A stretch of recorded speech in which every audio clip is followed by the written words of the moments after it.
Hello Bits and Bones, my name is Slady V, and welcome to my channel.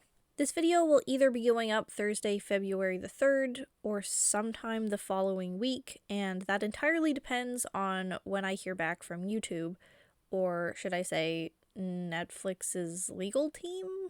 If it's the 3rd right now, hello, and guess what? I've got my first copyright claim on a YouTube video. Yay! I wish it was one of those moments where you're a small creator and getting your first irrational hate comment kind of makes you feel like you made it, but this is not like that. Copyright claims are fucking scary, and I'm going to talk about my thoughts on them as a small creator now that I've got one. Well, 4 of them, actually. To specify, these claims are not strikes against my channel. They are tentative, automated restrictions that YouTube has in place to protect copyright material and their claimants from unlawful distribution. On screen, I'll put a clip of the ones that I got. The yellow is restricting my video from some countries, whereas the red one is blocking my video from being seen, period. I'm not yet part of YouTube's partner program, so respectively my income would also be limited. You know, that invading demonetized button YouTubers complain about getting slapped with all the time. So, in the end, my videos can exist on YouTube as uploads, but they can't be publicly shared.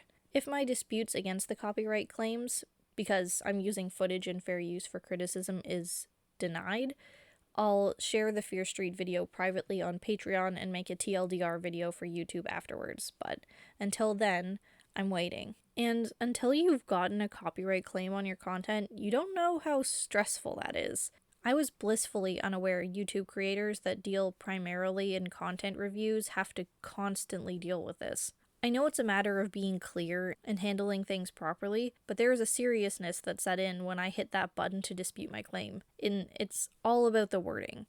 They want you to confirm you understand fair use and check a box that says you truly believe you're not wasting their time.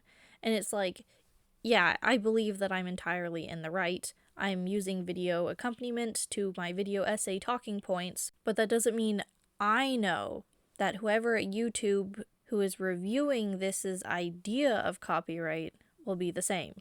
It should be, but I've kind of lost faith in humans and legal systems, so this is kind of scary. If you have a lot of self-doubt or anxiety, this is going to spike the shit out of that on you, especially when you're solidifying the dispute. It made me check a box that says I'm aware that fraudulent disputes may lead to termination of my account. And that almost made me say, fuck it, I'll just throw my review in the trash and move on. It's not about fear that I'm in any way in the wrong, I'm just anxious, and their methods of intimidation worked really well on me. If something happened to be miscommunicated and my channel was deleted, I don't know how I'd handle that. And that as a possibility, no matter how improbable, is going to keep me up at night. Until this whole thing is resolved anyway. Of course, this is my first copyright dispute claim, so I'm just really anxious about it, and I'm blowing the scale of seriousness and consequences way out of proportion.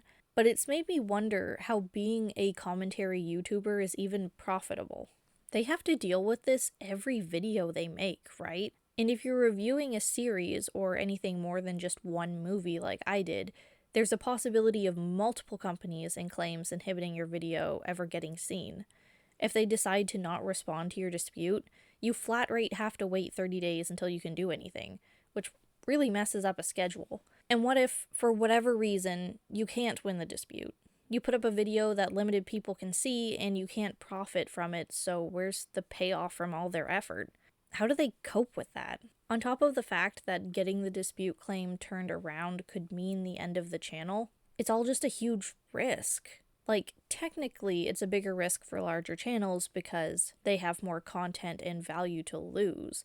But also, it must just become mundane to them over time, where they just say, fuck it, and file dispute after dispute without batting an eye because when you're a commentary channel relying on fair use, that's all you can do, aside from not make content in the first place. And that's the strangest thing I found about this. When I was filling in the dispute claim for my video, there's a section to pick what type of video it is. I picked commentary.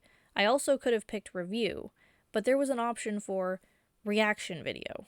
I mean, We all know what a reaction video is, they're everywhere, and as a concept, that kind of makes sense that they claim fair use because they're using other content as a form of entertainment. That's the whole point of fair use, the transformative nature of using content to make something new with it, be that an essay, discussion, or entertainment. But like, you've seen some reaction channels where they just sit there and watch something and like gasp at it, right? I always used to skip those, like I'm not interested in that content, and shrug it off as non-content. But now that I'm closer to the sphere of being a YouTuber and the production of videos, I don't know how that content exists. Not just because I think it's stupid non-content to watch someone straight up watch a trailer and holler at one part of it, but also because I don't think that would count as transformative enough for fair use. It's just kind of those people existing beside the content that they don't own and low-key distributing it for their own benefit. I'm not hating on reaction channels, and I love Dylan is in Trouble, but now that I've dipped my toe into adding film footage to my videos, I've become thoroughly confused where the line gets drawn for copyright and fair use. I have no concept of how bigger channels that lean more towards redistributing content for entertainment exist within this system that automatically detects and strikes against anything copyrighted. And everything is copyrighted. I guess what I'm asking is being a commentary channel really this uncertain and difficult? It's unanimous that having footage for the content you're talking about playing while you're talking about it is way more engaging. It's just the best way to talk about content. I really liked making my 2 movie commentary videos and playing around with footage to suit my talking points just right, but depending on how this dispute claim with Netflix for Fear Street goes, this might be the end of that kind of content for me before I even really got started. If you have any insight or words of advice for dealing with wanting to add video footage to commentaries, please let me know below in the comments. I know all the basics, like only use small clips and no music, etc., etc., but if I can't play movie scenes while I make points about them, then it just kind of defeats the purpose. Especially considering large reaction channels play long, unedited clips of content with audio. If I can't even play short clips silently, then I might just need to know, like, why one is acceptable but the other isn't. If you're also a small channel, let me know how you felt about your first copyright claim, and let's try and soothe each other's anxiety.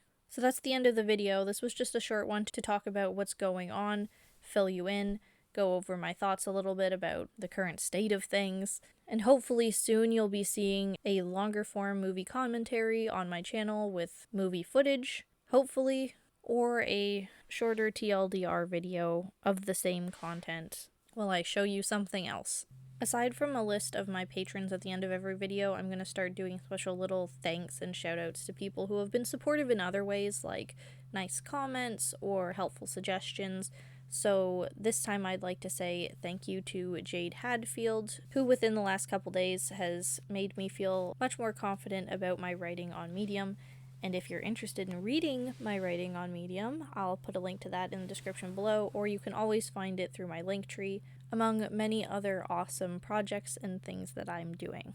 If you'd like to support me, there's also a link to my Patreon in the comments in the description below, where you can find bits of everything that I'm doing. Okay, thank you so much for watching, and I will see you in the next video, which will hopefully be my movie commentary, but if not, either way, I will see you then. Bye.